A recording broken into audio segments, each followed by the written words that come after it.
बंद मुट्ठी लाख की, खुल गई तो खाक की। एक छोटा सा गांव था धनपुर, जहां सुबह की ओस की बूंदें अभी अभी धरती से लिपटी होती थीं और सूरज की पहली किरण जैसे उम्मीद की चादर उड़ा देती थी। मिट्टी में वो सौंधी खुशबू थी जो केवल किसान की मेहनत समझ सकता है। वहीं एक छोटे से मिट्टी के घर में रहता था अरविंद, एक गरीब किसान का बेटा जिसकी आंखों में सपने थे पर जेब में सिक्के नहीं। पिता दिन भर खेतों में मेहनत करते, मगर जमीन इतनी छोटी कि परिवार का पेट किसी तरह भरता। माँ दिन भर चूल्हे के पास बैठकर सोचती कि बेटे का भविष्य क्या होगा, मगर अरविंद की आंखों में आग थी, वो आग जो हर कठिनाई को राख में बदल सकती थी। वो कहता, एक दिन मैं भी आईएएस बनूंगा माँ, वो कुर्सी नहीं, इज्जत चाहिए मुझे, वो पहचान चाहिए कि कोई मुझे गरीबी से पहचानना बंद कर दे। गांव के लोग हंसते, कहते, अरे छोरे, पहले पेट पालना सीख, आईएएस बनना तेरे बस का नहीं। पर अरविंद हर ताने को अपनी ताकत बना लेता। खेत की मेड़ पर बैठकर आसमान देखता और सोचता, कभी तो ये आसमान मेरा भी होगा। उसके पिता अक्सर कहते, बेटा दुनिया के सपने बड़े मत देख, गरीब आदमी को सपने देखने की इजाजत नहीं होती। और वो जवाब देता, पिताजी अगर सपने देखना गुनाह है तो मैं गुनहगार बनना चाहता हूं। दिन गुजरते गए, घर की हालत पहले जैसी ही रही, लेकिन अरविंद की जिद बढ़ती गई। स्कूल का रास्ता पथरीला था, पर वो रोज नंगे पांव चलता, सिर पर किताबें रखकर। उसके पास न ढंग की यूनिफॉर्म थी न जूते, मगर उसके पास वो था जो अमीरों के पास भी नहीं था, इरादा। अक्सर वो भूखा रहकर पढ़ता, माँ बचा हुआ रोट का टुकड़ा रख देती और कहती, खाना खा ले बेटा।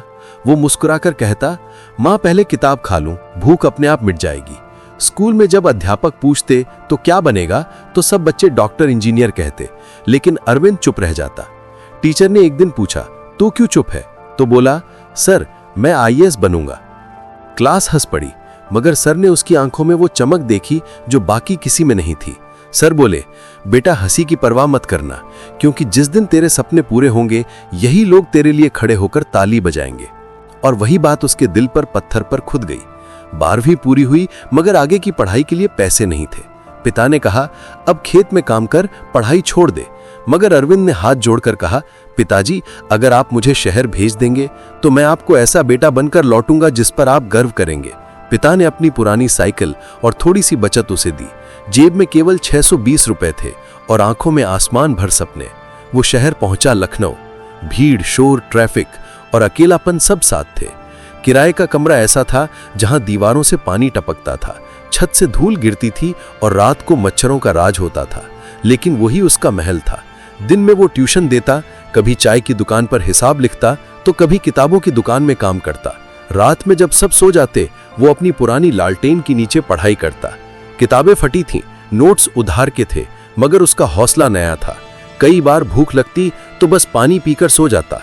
एक दिन जब उसके पास किताब खरीदने के पैसे नहीं थे तो उसने कॉलेज के बाहर खड़े होकर नोट्स की तस्वीरें अपने पुराने मोबाइल में खींच ली और कहा, मेरी किताबें अब मेरी जेब में है। 3 साल इसी संघर्ष में बीत गए। यूपीएससी का पहला प्रयास, नतीजा फेल। दूसरी बार फिर फेल। तीसरी बार बस कुछ अंकों से रह गया। हर बार उम्मीद टूटी, मगर अरविंद नहीं टूटा। चौथी बार जब वह इंटरव्यू तक पहुंचा तो उसे लगा अब सपना सच होगा, मगर किस्मत ने फिर धोखा दिया। रिजेक्ट। उस रात वो कमरे में बैठकर फूट फूट कर रोया। दीवारें गूंज उठीं, जैसे उसकी तकदीर उस पर हंस रही हो। उसने सारे नोट्स फाड़ दिए, किताबें एक कोने में फेंक दी। माँ को फोन किया, बोला, माँ अब मुझसे नहीं होगा। माँ बोली, बेटा याद रख, बंद मुट्ठी लाख की, खुल गई तो खाक की। जब तक तू अपनी मेहनत की मुट्ठी बंद रखेगा कोई तुझे रोक नहीं सकता। वही शब्द उसके दिल में गूंजते रहे। अगले दिन जब उसने आईने में खुद को देखा तो बोला, अरविंद तू हारा नहीं है, तू बस रुका है। अब रुकना नहीं, क्योंकि तेरे पीछे तेरी माँ की उम्मीद खड़ी है। उसने खुद को नया रूप दिया, अपनी गलतियां समझी, रणनीति बदली और जिद को हथियार बना लिया। अब वो सुबह 5 बजे से पढ़ता और रात 1 बजे तक जगता। किसी को नहीं पता था कि वो किस आग में जल रहा है। माँ रोज फोन पर कहती, बस बेटा ठीक रहना। पिता कहते, हमारे खेत की चिंता मत कर, बस तू कुछ बड़ा कर। और वो बस मुस्कुरा कर कहता, हाँ अब की बार मैं कर दिखाऊंगा। फिर आया वो दिन, यूपीएससी का रिजल्ट डे। नेटवर्क धीमा था, दिल धड़क रहा था। पहली लिस्ट नहीं, दूसरी नहीं, तीसरी, और अचानक उसकी नजर रुकी। AIR 86, Arvind Kumar, Uttar Pradesh cadre. उसका शरीर कांप उठा, आंसू बह निकले। उसने आसमान की ओर देखा और कहा, धन्यवाद भगवान, आपने मेरी बंद मुट्ठी को सोना बना दिया। वो जमीन पर बैठ गया, मिट्टी उठाई और माथे पर लगाई।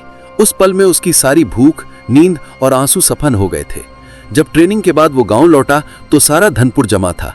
बच्चे फूल बरसा रहे थे, बूढ़े आशीर्वाद दे रहे थे। जिन लोगों ने कहा था तू नहीं कर पाएगा, वही लोग अब अरविंद बाबू कह रहे थे। माँ ने उसे गले लगाया, पिता की झुकी कमर सीधी हो गई। गांव के स्कूल में जाकर उसने बच्चों से कहा, मैं भी कभी तुम्हारी तरह यहां बैठा करता था और आज मैं इस कुर्सी पर हूं क्योंकि मैंने अपनी मुट्ठी खोली नहीं। जब तक तुम अपनी मेहनत की मुट्ठी कसकर रखोगे, कोई ताकत तुम्हें रोक नहीं सकती। लोग आंसू पोंछते हुए तालियां बजाने लगे। वो दिन सिर्फ अरविंद का नहीं, पूरे गांव का था। उसके बाद उसने कई काम किए। शिक्षा केंद्र खोला, लड़कियों की पढ़ाई के लिए छात्रवृत्ति शुरू की, किसानों की सहायता के लिए हेल्पलाइन बनाई।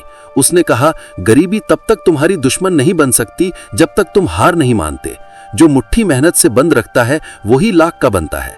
एक पत्रकार ने पूछा, सर आपकी सबसे बड़ी संपत्ति क्या है? अरविंद मुस्कुराया, मेरी माँ के वो आंसू जो मेरी सफलता देखकर खुशी से गिरे थे। शाम के वक्त वो अक्सर अपने पुराने खेत में जाता, मिट्टी की गंध लेता, कहता, इस मिट्टी ने मुझे गिराया भी और उठाया भी। जब तक मेहनत की मुट्ठी बंद रखी मैं लाखों में था, जिस दिन खुली बस यही मिट्टी रह जाएगी। माँ पीछे से बोली, बेटा अब तो आराम कर ले। अरविंद मुस्कुराकर बोला, माँ आराम तब करूंगा जब इस गांव का हर बच्चा पढ़ेगा, जब हर गरीब पिता कहेगा मेरा बेटा भी आईएएस बनेगा। सूरज डूब रहा था पर उसके भीतर नई सुबह उग रही थी। उसकी कहानी हर दिल में बस गई, मेहनत, उम्मीद और न झुकने वाले इरादों की कहानी। और यही सच्चाई है, जब तक इंसान अपनी मेहनत की मुट्ठी कसकर रखता है तब तक किस्मत भी उसके सामने झुकती है, मगर जिस दिन वो ढीला पड़ गया सब खत्म। इसलिए याद रखो, बंद मुट्ठी लाख की, खुल गई तो खाक की। नमस्कार।